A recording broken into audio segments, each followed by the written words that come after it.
Tu ne manques pas de motivation, tu manques de chimie. Oui, de chimie. Pas celle du lycée avec des formules compliquées, celle qui se passe là, maintenant, dans ta tête.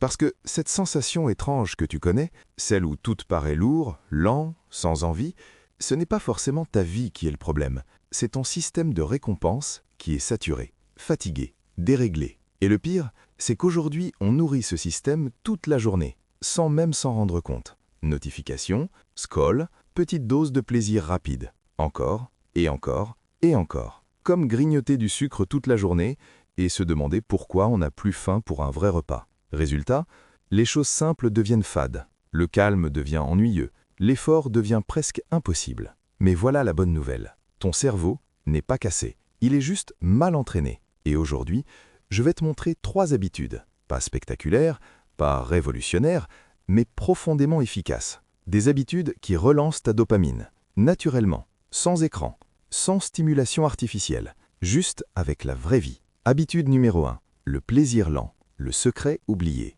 Il y a un type de plaisir que ton cerveau adore, mais que tu ignores presque complètement. Le plaisir lent. Celui qui ne saute pas aux yeux, celui qui ne fait pas « waouh » en une seconde, mais qui s'installe, doucement, comme un feu qui prend. Imagine ça, tu bois un café, mais cette fois, sans téléphone, sans distraction, juste toi et le moment. Au début, c'est bizarre.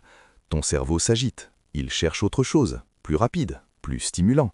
Mais si tu restes, quelque chose change. Tu commences à sentir vraiment le goût, la chaleur, le silence. Et ce qui était normal devient agréable, presque apaisant. C'est ça, le plaisir lent. Et il fait quelque chose de puissant. Il réentraîne ton cerveau à apprécier le simple. Petite vérité, quand tout est stimulant, plus rien ne l'est. Mais quand tu ralentis, tout redevient vivant. Habitude numéro 2, le mouvement naturel, l'énergie cachée. Tu sais ce moment où tu te sens fatigué, sans raison claire, pas vraiment épuisé, juste vide, lent, sans envie. Souvent, ce n'est pas un manque de repos, c'est un manque de mouvement. Ton corps n'est pas fait pour rester immobile toute la journée, il est fait pour bouger, explorer, s'adapter. Et quand tu ne bouges pas, l'énergie ne disparaît pas, elle se bloque et elle se transforme en lourdeur. Alors voici une habitude simple, pas de salle de sport, pas de performance, juste bouger, marcher, 10 minutes, sans objectif, sans podcast, sans musique. Juste toi et le monde. Et observe. Au début, rien. Puis, quelque chose se débloque. Ton esprit s'éclaircit, ton corps se réveille et une petite étincelle revient. Pas énorme, mais suffisante. Parce que la dopamine n'aime pas l'immobilité. Elle aime le mouvement, même léger, même imparfait. Petite vérité, un corps qui bouge réveille un esprit qui s'endormait. Habitude numéro 3, le micro-défi, la récompense interne. Ton cerveau adore gagner. Pas forcément de grandes victoires, mais de petites, très petites. Le problème aujourd'hui, c'est que beaucoup de récompenses sont gratuites, instantanées, sans effort. Un like, une vidéo, un scroll, et ton cerveau s'habitue. Il attend la récompense sans vouloir faire le travail. Alors on va changer les règles. On va recréer une connexion simple, effort, récompense. Mais à petite échelle, ridiculement petite. Je vais te raconter une histoire. Quelqu'un voulait retrouver de la motivation.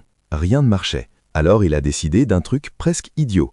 Chaque matin, il faisait son lit. Pas parfaitement, juste le faire. Ça prend 30 secondes. Et pourtant, quelque chose a changé. Parce que dès le début de la journée, il gagnait. Une petite victoire. Et cette victoire envoyait un signal « Je suis quelqu'un qui agit ». Puis une autre action venait. Puis une autre. Pas par motivation, par continuité. Et c'est ça le secret. La dopamine ne vient pas du résultat. Elle vient de la progression, du mouvement, du « je fais ». Petite vérité, tu n'as pas besoin de grandes victoires, juste de petites preuves que tu avances. Ce que personne ne te dit. Tu ne peux pas forcer la motivation. Tu ne peux pas décider d'un coup « à partir de maintenant, je suis motivé ». Ça ne marche pas comme ça. La motivation, c'est une conséquence d'un système, d'un environnement, d'habitude. Et aujourd'hui, tu peux commencer à reconstruire ce système. Pas avec des efforts énormes, mais avec des micro-ajustements. Boire un café vraiment, marcher vraiment, faire une petite chose vraiment. Et au début, ça paraît inefficient, trop simple, presque inutile. Mais ton cerveau, lui, comprend. Il s'adapte, il apprend. Et un jour, tu te réveilles avec une sensation différente.